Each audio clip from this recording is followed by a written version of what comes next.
Muy buenas tardes, señor profesor. Mi nombre es Andrés Felipe Rodríguez y hoy vengo hablando acerca de Sócrates y Platón y, por supuesto, sus aportes a la educación. Primeramente, vamos a hablar acerca de este filósofo Sócrates, que nació en el 470 a.C. y murió en el 399.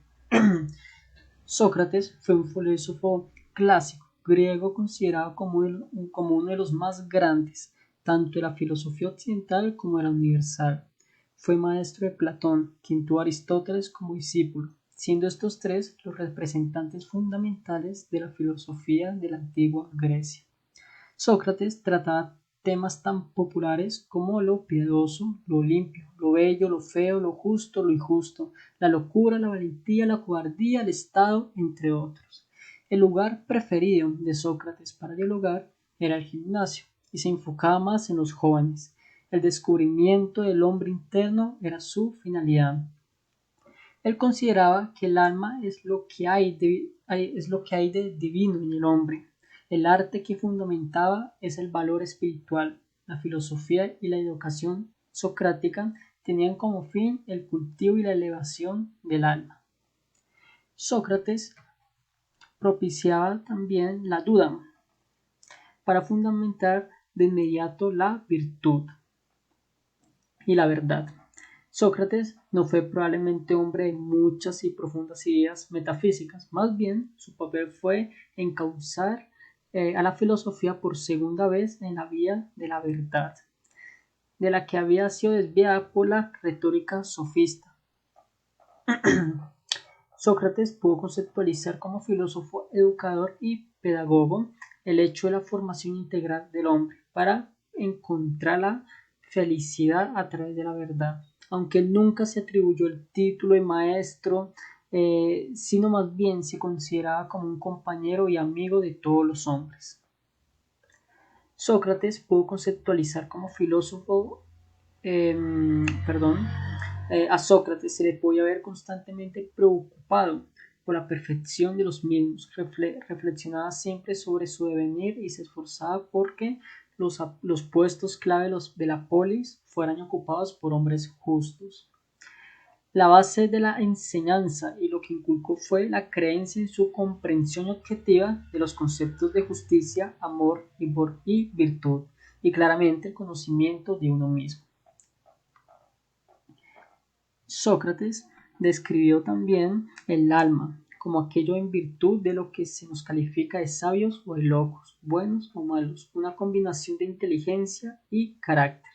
Finalmente, este filósofo murió en el 399, siendo acusado de introducir nuevos dioses y corromper la moral de la juventud, alejándolo de los principios de la democracia. Ahora bien, voy a hablar acerca de nuestro segundo filósofo, Platón, que nació en el 427 a.C. y murió en el 347. Platón, uno de los más importantes filósofos griegos, fue educado en el seno de una familia noble, perteneciente a la aristocracia ateniense, considerado uno de los pilares de la filosofía occidental, además de una de las personalidades de la antigüedad que más ha influido en la educación y el pensamiento moderno.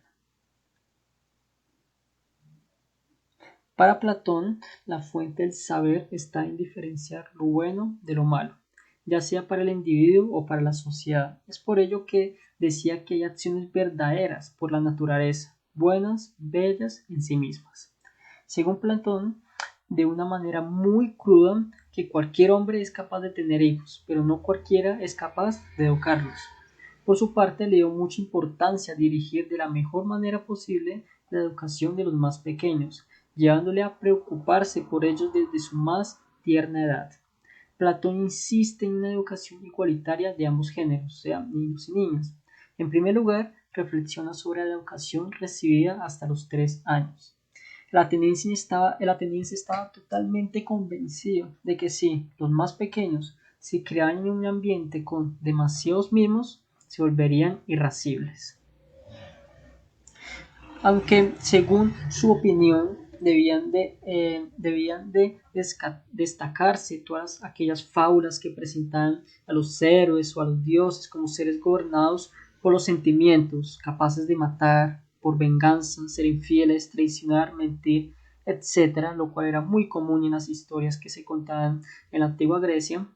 Por el contrario, desde los niños debían escuchar que todo aquel que se haya comportado de manera noble y respetuosa, la otra vida le depararía bondades. Otra de las cosas consideradas importantes, según Platón, para la educación era la música, la gimnasia y la alimentación. Tenían como único fin educar el alma. La primera aportaba suavidad, cortesía y dignidad, mientras que la segunda aportaba valentía y fuerza. Ahora bien, también en Platón expuso acerca del mito de la caverna, que más que todo, en vez de un mito, es una alegoría. En el mito se nos presentan unos hombres encadenados en lo más profundo de una caverna, donde solo pueden ver una pared. Nunca desde que nacieron han podido salir y tampoco han podido mirar hacia atrás para saber el origen de las cadenas que les atan. Sin embargo, a sus espaldas hay un muro y un poco más lejos una hoguera. Entre el muro y la hoguera hay hombres que portan objetos. Gracias a la hoguera, las sombras de los objetos son proyectados sobre la pared y los hombres encadenados pueden verlas. Los hombres solo habían visto lo mismo desde que nacieron, por lo que no tenían la necesidad ni la curiosidad de darse la vuelta y comprobar qué era lo que reflejaban esas sombras. Pero esta era una realidad engañosa y artificial.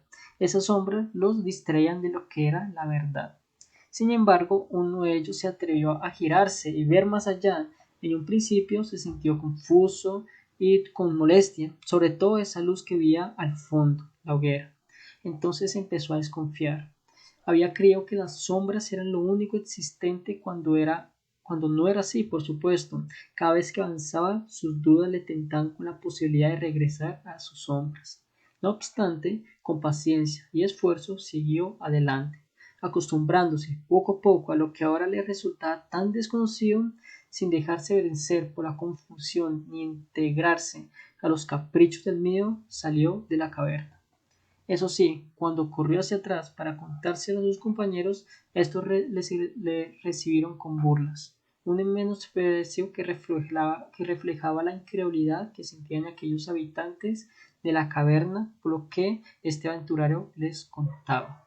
Ahora bien, hay muchas interpretaciones acerca de esta alegoría de Platón, pero hoy me voy a enfocar en la educación. En el mito de la caverna, el prisionero que asciende al mundo exterior pasa de la oscuridad a la luz, de la ignorancia al conocimiento. Los prisioneros que pertenecían dentro son una metáfora de la condición de las personas de la sociedad. Esto es clave en Platón y esta alegoría, el hecho de que las personas comienzan la vida en la caverna como símbolo de un mundo de apariencias. La educación, para este filósofo, no se trata de descubrir o brindar conocimiento, sino de un viaje hacia este. El aprendizaje es difícil, ya que se ha de abandonar los presupuestos antes que se tenían, al habitar en la sombra de la caverna para poder tener pensamiento crítico. Para el prisionero liberado, su papel como filósofo o maestro es muy complicado. Ayudar a los otros presos a transitar hacia el mundo exterior o hacia la educación se dificulta, porque no es fácil abandonar la forma en que estos observan el mundo de los sentidos dentro de la caverna. La educación implica acción y transformación. El estudiante no es pasivo, así como el prisionero lucha por llegar al exterior y posteriormente intenta guiar a los otros prisioneros. El conocimiento no se deposita dentro del discípulo, sino más bien que se ayuda a éste a descubrirlo dentro de su propia alma. Esto es lo último que menciono, señor profesor. Muchísimas gracias por darme este espacio. Hasta aquí finalizo. Gracias.